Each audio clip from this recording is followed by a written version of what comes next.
Rambha rail station को साबुलिया ग्राम पंचायत, कनक ग्राम पंचायत, डिमिरिया ग्राम पंचायत, रामचंद्रपुर ग्राम पंचायत एवं पारंग ग्राम पंचायत, रामगढ़ ग्राम पंचायत, झारेडी ग्राम पंचायत एहार आखपाख अंचल यात्री माने यातायात पर निर्भर करुथिबा बेले विभिन्न समस्या घेरे रंभा रेल स्टेशन यात्री मानक यातायात रे सुरक्षा देवा पई केंद्र सरकार कोटी कोटी टंका व्यय रेल स्टेशन प्लेटफॉर्म निर्माण करिसंती, किंतु दीर्घ 6 मास हला प्लेटफॉर्म अवहेलित होई पड़ी रहिछि।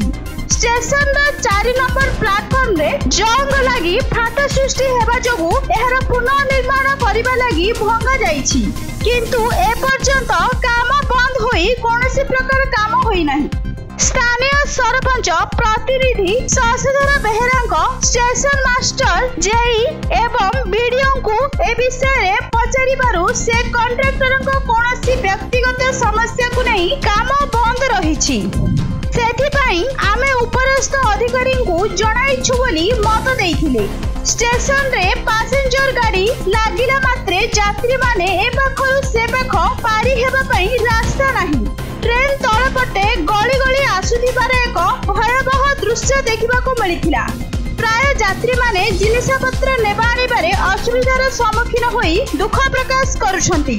रंभा स्टेशन रो कार्य विलंब हेतु बुद्धिजीवी और शिक्षाविद माने विभिन्न प्रकार कथाबार्ता आलोचना हेबार सुनिबाकू मिलिथिला।